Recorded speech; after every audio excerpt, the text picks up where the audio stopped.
Всем привет! Сегодня мы с вами едем в город Падова. Постараюсь вам показать все прелести этого города. Оставайтесь на канале.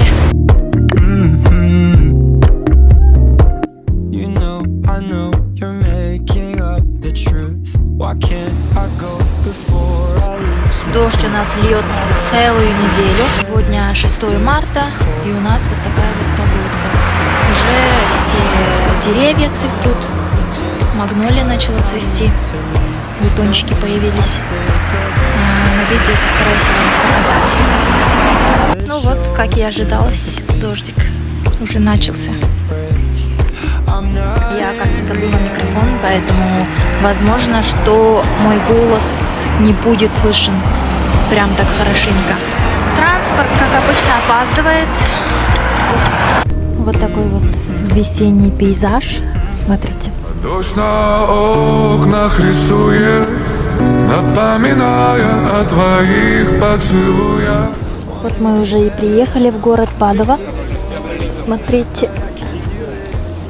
На русском и на английском почему-то город называют Падуя, но на самом деле оригинальное название является Падова.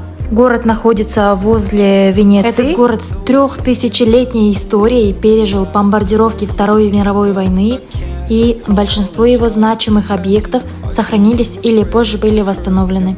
Но на видео не буду говорить много об истории, потому что вы сами можете это прочесть. Ну а вместо этого я с вами поделюсь со множеством очень полезных информаций, которыми я сама пользуюсь. Еще раз привет, ребят! Наконец руки дошли до этого видео. Сегодня вы узнаете о многих вещах об этом городе. Так как я живу здесь уже 3-й год, и решила с вами поделиться с некоторыми полезными информациями, которыми вы можете пользоваться. А особенно это видео будет полезно тем, которые хотят поступить или уже поступили в город Падова и не имеют представления, какой именно этот город. Мне данный городок очень сильно нравится. Он является городом студентов. Его так и называют итальянцы. И в нем очень много интересных и красивых мест. Если вам необходимо изучить итальянский язык, у меня есть другое видео, где я об этом рассказываю, где я училась. Вам будет очень полезно, если вы его посмотрите. Тут оставлю ссылку. Это железнодорожный вокзал Падовы. Отсюда можно уехать на все города Италии.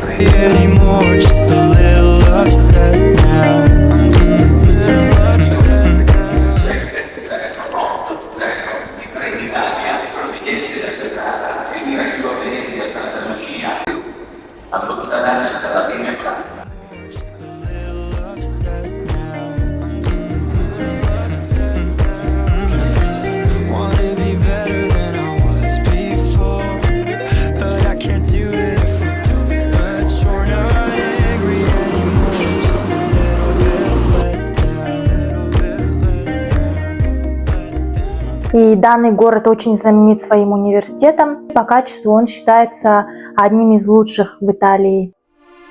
И здесь учился сам Николай Коперник, а преподавал Галилео Галилей. В данный момент университету 800 лет. Ныне в университете 65 тысяч студентов, 13 факультетов гуманитарных наук и философии, экономики, образования, инженерной, юридической, физико-математической, естественной, медицинской, хирургический, фармацевтический, сельскохозяйственный, психологический и так далее. Это один из старейших университетов Европы и Италии, открыт в Падове в 1222 году. Италия славится отличными железными дорогами, современными поездами и вполне доступными ценами на поезд. Город Падова не так популярен у туристов, как расположенная поблизости Венеция, но тем не менее и сюда довольно часто заглядывают отдыхающие. Железнодорожный вокзал в Падове является крупным транспортным узлом, который ежедневно принимает и отправляет около 450 составов в разные уголки страны. Если у вас багаж огромный, вам поможет вот этот лифт. Какие-то придурки тоже тут есть. Продажа билетов осуществляется в кассах, а также в билетных терминалах. На платформах установлены компостеры для активации билета. И еще можно купить онлайн. А вот в таких терминалах можете купить сами, самостоятельно билеты в любую точку Италии. В здании вокзала есть небольшой зал ожидания, работает кафе и супермаркет, где можно купить продукты, а также товары в дорогу. Итало-Трено считается одним из самых комфортных тренов в Италии. Все желающие могут посетить информационный центр, расположенный в здании вокзала, и бесплатно взять карту города. Так, наконец начнем говорить о самом городе. Передвигаться вы в нем можете на всех видах транспорта, даже и пешком, если ваш универ находится близко. Если чуть дальше, то на велосипеде, на трамвае плюс-минус стоит 50 центов, это примерно в тенге 250 тенге. И, кстати, если вы будете покупать велосипед, ни в коем случае не рекомендую покупать новый, так как его с легкостью у вас украдут. Я это говорю, потому что с моими друзьями это случалось не один раз, поэтому категорически не рекомендую покупать новый. Тем, кто планирует активно передвигаться по Падова или хочет совершить поездку в другие города, стоит рассмотреть вариант аренды автомобиля. Забронировать авто можно через интернет, а забрать его прямо у здания железнодорожного вокзала в Падово. Данный вокзал – это один из главных железнодорожных центров страны, который ежегодно принимает и отправляет около 19 миллионов пассажиров. Падова – крупный город в области Венето, имеющий очень древнюю историю.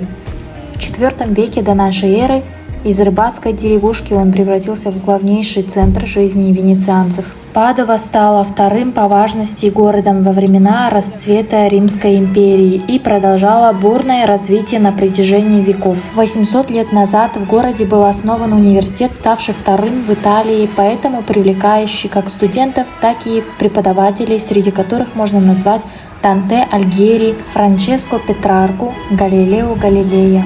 По сей день Падую сравнивают с британским Оксфордом, так как большая часть населения – это студенты, мирно читающие книги в теннисных парках или бурно обсуждающие тему прошедшей лекции. Сейчас пойдем вон туда, мой самый любимый парк в Падове.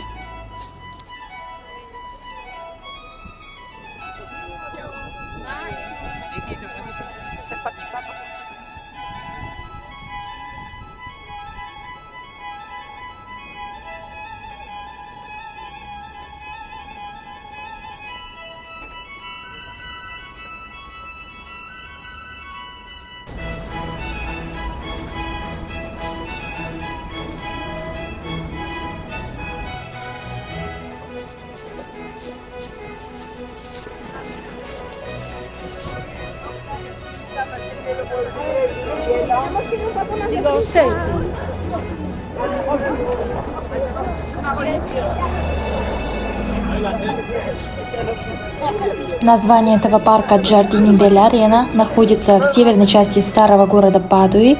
Парк расположен на южном берегу Тронко Маэстро дель Бакальоне, в 10 минутах ходьбы к югу от железнодорожного вокзала Падовы. Вы также можете доехать на автобусе или трамвае до остановки Эремитани. По моему мнению, самое такое красивое, уютное местечко в Падово. Тут и зимой, и летом ставят всякие концерты, очень интересные программы. А теперь о самом важном, о стоимости жилья. В самом городе вы можете найти жилье от 900 евро, а за городом стоимость жилья начинается от 500-600 евро в месяц. Это все не считая комуслуги. И если вы все-таки решили арендовать дом за городом, то если у вас пары каждый день, вам будет экономнее взять проездной билет. Он стоит плюс-минус 66 евро. А если у вас пары не каждый день, а в неделю там 2-3 разочка, то там можете купить одноразовые билеты. Они стоят от 3-4 евро и выше.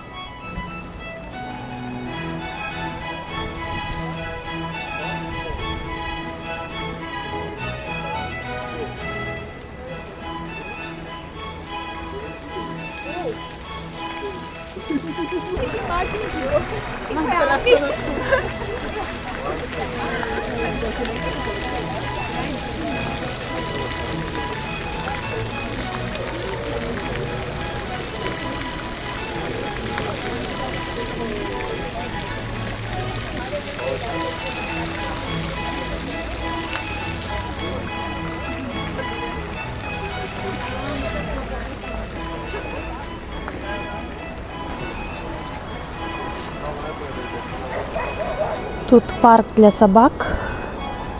Люди своих собак тут дрессируют. Определенное место прям именно для собак.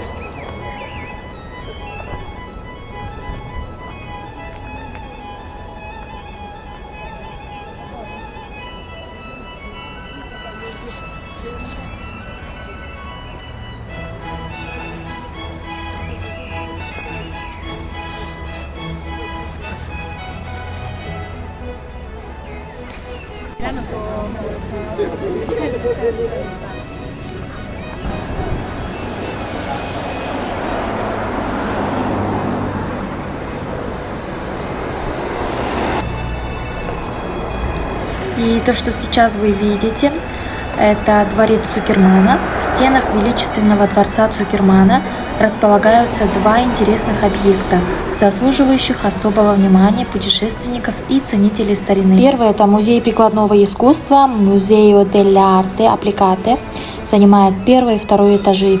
А второй – это музей Боттачин, базируется на третьем этаже. Его адрес, если вы хотите его посетить, Корсо Джузеппе Гарибальди, 33. Он открыт ежедневно с 10 до 19, кроме понедельника и государственных праздников. Максимальная стоимость билетов составляет около 10 евро. Студентам и пенсионерам предоставляются скидки.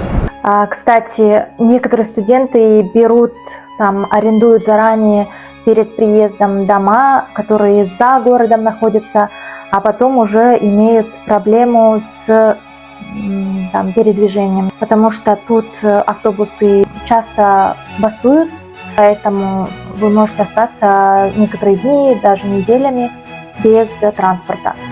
Поэтому рекомендую, когда будете выбирать фракцию или городок, где будете арендовать дом, выбрать, где есть именно железнодорожная станция, и вам будет легче ездить в город на поезде, чем на автобусе. И вы должны быть готовы платить тут кучу денег за отопление, потому что здесь оно стоит намного дороже, чем у нас в Казахстане. Зеленая экономика, все в этом роде. И запаситесь множеством теплых вещей, потому что, несмотря на это отопление, но все-таки некоторые дома в Италии не греются. И поэтому во множествах случаях наши студенты страдают насчет этого. Тут находится мой любимый бар.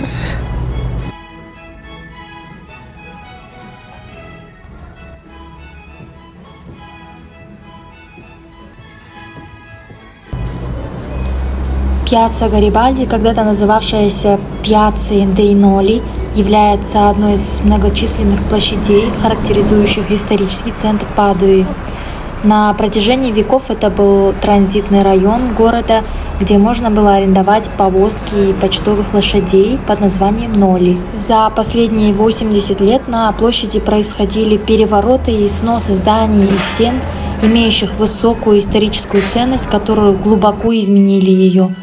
Он был назван в честь Гарибальди после его визита в город 6 марта 1867 года. Джузеппе Гарибальди – итальянский полководец, революционер и политический деятель, один из лидеров Рисорджименто, национальный герой Италии, писатель, мемуарист. В Падуе не найти ни ошеломительной красоты Венеции, ни одухотворенного величия Рима, а вот итальянского колорита, культурных памятников и свидетельств тысячелетий истории в избытке. Город прошел долгий путь от бедной рыбацкой деревушки до административного центра одноименной провинции. Паоло Пиован Джоэлли, известный ювелирный бренд, основанный итальянцем Паоло Пиован, считается одним из лучших итальянских мастеров в области ювелирного искусства благодаря своим оригинальным и очаровательным драгоценностям. Он уже 40 лет имеет большой успех в итальянских международных рынках.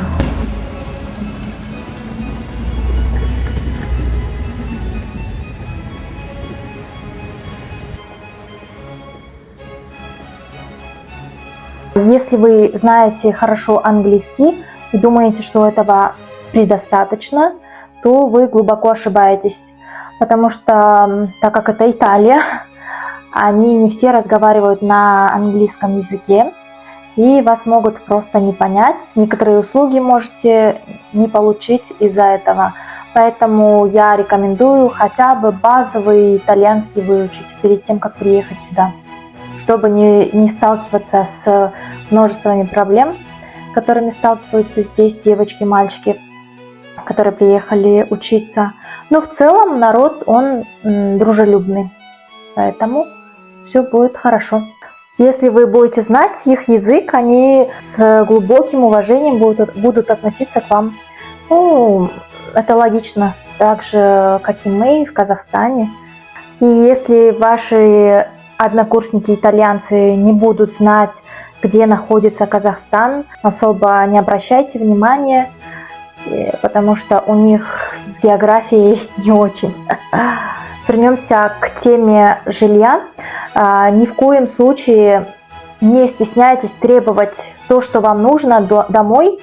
Например, там утюг, духовка или что-то еще. Если у вас не хватает даже посуды, можете свободно потребовать у того, который сдает вам дом, потому что по закону они обязаны вам предоставить всю необходимую мебель, всю необходимую утварь, там до посуды. Когда будете в Падова впервые, я вам советую посетить кафе Педрокки. Это место является символом свободной Италии, и он расположен в самом центре Падовы. Кофе Педрокки – это самый известный мятный кофе в мире, который представляет собой идеальное сочетание эспрессо из 100% арабики, эмульсии свежих сливок и мяты в сиропе и присыпки горького какао. И внимание, этот эспрессо в большой чашке нельзя ни в коем случае смешивать, чтобы не нарушить идеальный баланс различных вкусов. Еще одна огромная достопримечательность Падовы является Пьяцца Пратто делла Валле, самая большая площадь в Италии и одна из первых по величине в Европе. Она находится в городе Падова, к югу от исторического центра, и занимает территорию 88 тысяч квадратных метров. Эллиптический канал по периметру окружает всего 78 статуй, выполненных разными художниками за период между 1775 и 1883 года. Среди ряда скульпторов выдающихся личностей есть изображение самого Андреа Мемо, а также ранняя работа знаменитого скульптора Антонио Канало. А еще одной достопримечательностью Падовы является Пьяцца дей Синьори. Об этом я вам расскажу на следующей части. Падованские студенты из Казахстана часто устраивают вот такие вот посиделки, устраивают разные интересные викторины и даже успеваем петь казахские песни.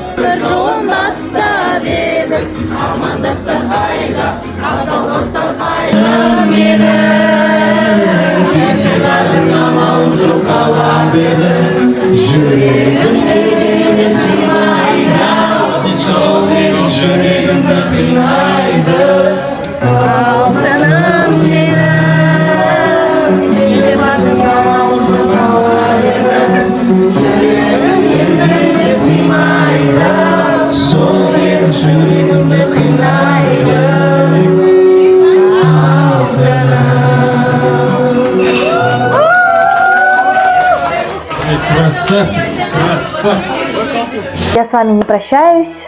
Если у вас есть какие-то вопросы, пишите в комментарии. Я вам с удовольствием отвечу. Можете мне написать любую тему, которая вам интересна в данном городе. Я вам с удовольствием постараюсь снять видео. Поэтому пишите все ваши идеи. Всех с наступающим. Поздравляю с праздником Наурыз. Наурыз құтты болсын. Егер видеоны қазақша түсіру керек болса, оған спрос болса, айтыңыздар, қазақша да түсіремін. Сау болыңыздар. Пока-пока.